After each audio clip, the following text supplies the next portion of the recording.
ಮಿತ್ರರೇ ನಮಸ್ಕಾರ. ಈ ಜಗತ್ತಿನಲ್ಲಿ ಕೆಲವು ಮಕ್ಕಳು ಇರುತ್ತಾರೆ. ಅವರು ಸಾಮಾನ್ಯ ಮಕ್ಕಳಂತೆ ಕಾಣುತ್ತಾರೆ, ಆದರೆ ಅವರ ಕಣ್ಣುಗಳಲ್ಲಿ ಒಂದು ವಿಶೇಷ ಶಾಂತಿ ಇರುತ್ತದೆ.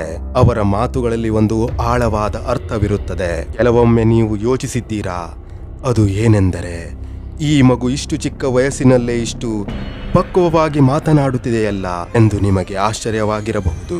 ಇವರಿಗೆ ನೋವು ಇದ್ದರೂ ಇತರರ ನೋವನ್ನೇ ಮೊದಲು ಯಾಕೆ ಅರ್ಥ ಮಾಡಿಕೊಳ್ಳುತ್ತಾರೆ?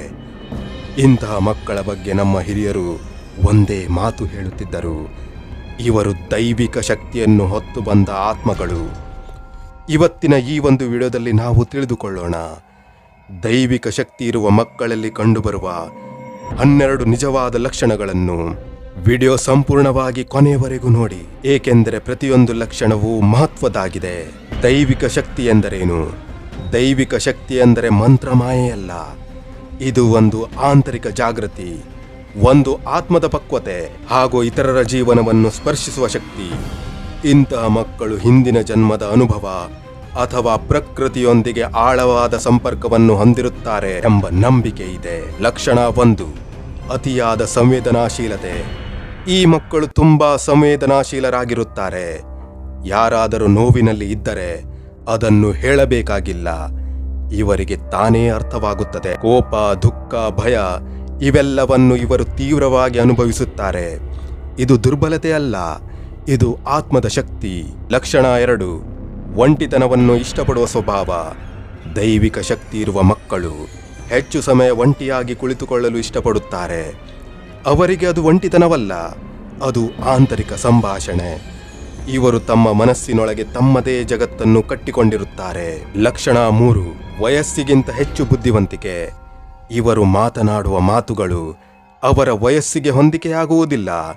ಕೆಲವೊಮ್ಮೆ ಅವರು ಕೇಳುವ ಪ್ರಶ್ನೆಗಳು ಕ್ಲಿಷ್ಟವಾದರೂ ಮೌನವಾಗಿ ಬಿಡುವಂತೆ ಮಾಡುತ್ತದೆ. ಜೀವನ ಯಾಕೆ ಇದೆ? ಸಾವು ಎಂದರೆ ಏನು? ಇದು ಸಾಮಾನ್ಯ ಕುತೂಹಲ ಅಲ್ಲ, ಇದು ಆತ್ಮಜ್ಞಾನ. ಲಕ್ಷಣ 4: ಪ್ರಾಣಿಗಳು ಮತ್ತು ಪ್ರಕೃತಿಯೊಂದಿಗೆ ವಿಶೇಷ ಸಂಪರ್ಕ. ಈ ಮಕ್ಕಳು ಪ್ರಾಣಿಗಳನ್ನು ತುಂಬಾ ಪ್ರೀತಿಸುತ್ತಾರೆ. ನಾಯಿ, ಬೆಕ್ಕು, ಹಕ್ಕಿ ಇವುಗಳು ಸಹಜವಾಗಿ ಇವರ ಬಳಿ ಬರುತ್ತವೆ. ಮರಗಳು, ನದಿ, ಮಳೆ ಇವುಗಳೊಂದಿಗೆ ಇವರು ಮಾತನಾಡುವಂತೆ ಕಾಣುತ್ತಾರೆ. ಪ್ರಕೃತಿ ಇವರನ್ನು ತನ್ನವರಂತೆ ಒಪ್ಪಿಕೊಳ್ಳುತ್ತದೆ.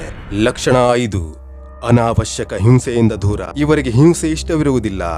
ಜಗಳ, ಹೊಡೆದಾಟ, ಕಿರುಕುಳ ಇವುಗಳಿಂದ ಇವರು ದೂರವಿರುತ್ತಾರೆ. ಯಾರಾದರೂ ನೋವು ಕೊಡುತ್ತಿದ್ದರೆ ಇವರು ಮೌನವಾಗಿ ದೂರ ಸರಿಯುತ್ತಾರೆ. ಲಕ್ಷಣ 6: ತೀವ್ರವಾದ ಕನಸುಗಳು. ಈ ಮಕ್ಕಳಿಗೆ ಬರುವ ಕನಸುಗಳು ಸಾಮಾನ್ಯವಾಗಿರುವುದಿಲ್ಲ. ಕೆಲವೊಮ್ಮೆ ದೇವಾಲಯ, ಬೆಳಕು, ಅಪರಿಚಿತ ಸ್ಥಳಗಳು, ಸಂದೇಶಗಳಂತಹ ಕನಸುಗಳು ಬರುತ್ತವೆ. ಕೆಲವು ಕನಸುಗಳು ಭವಿಷ್ಯದಲ್ಲಿ ನಿಜವಾಗಿರುವುದನ್ನು ಕಾಣಬಹುದು.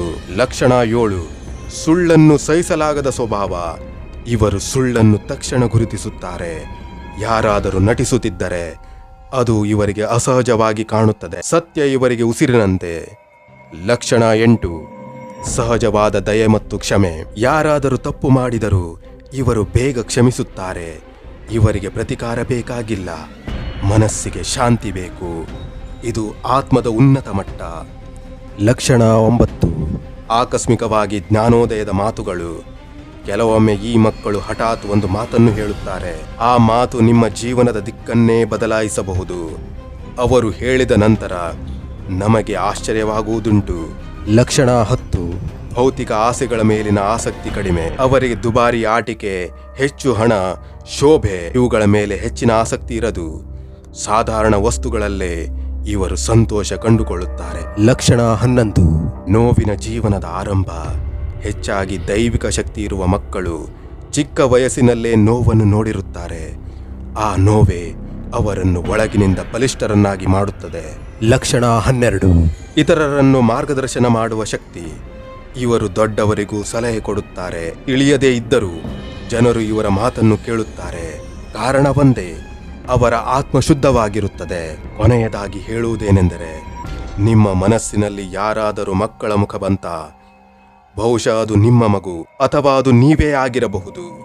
ದೈವಿಕ ಶಕ್ತಿ ಇರುವ ಮಕ್ಕಳು ಪ್ರಶಂಸೆಗೆ ಹುಟ್ಟಿಲ್ಲ, ಅವರು ಈ ಜಗತ್ತಿಗೆ ಬೆಳಕು ನೀಡಲು ಹುಟ್ಟಿದ್ದಾರೆ. ಇಂತಹ ಮಕ್ಕಳನ್ನು ಒತ್ತಡದಿಂದಲ್ಲ, ಪ್ರೇಮದಿಂದ ಬೆಳೆಸಬೇಕು. ಈ ವಿಡಿಯೋ ನಿಮಗೆ ಇಷ್ಟವಾಗಿದ್ದರೆ ಖಂಡಿತವಾಗಿಯೂ ಲೈಕ್ ಕೊಟ್ಟು ಸಹಕರಿಸಿ.